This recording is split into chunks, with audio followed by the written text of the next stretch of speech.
ang jurisdiction ng Supreme Court ay nasa respondents dito sa petition na to. So, ang Philippine government represented by the Executive Secretary, DOJ Secretary, at DILG Secretary at iba pa, hindi siya directed sa ICC. So, pag naglabas ng order itong Supreme Court na inuutusan yung government officials natin na pauwiin si Pangulong Duterte, hindi siya addressed sa ICC.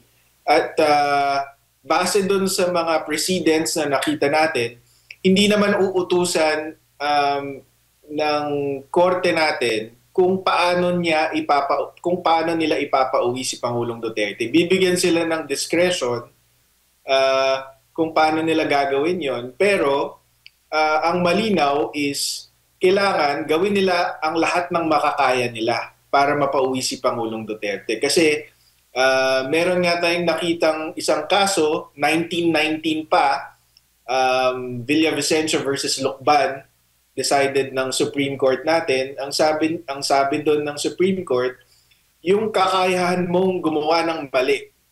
In this case, yung kakayahan mong dalhin si Pangulong Duterte sa ibang bansa, ipakulong siya doon nang walang suporta sa batas. May kaakibat yang obligasyon na gawin ng lahat ng makakaya mo na ibalik siya dito.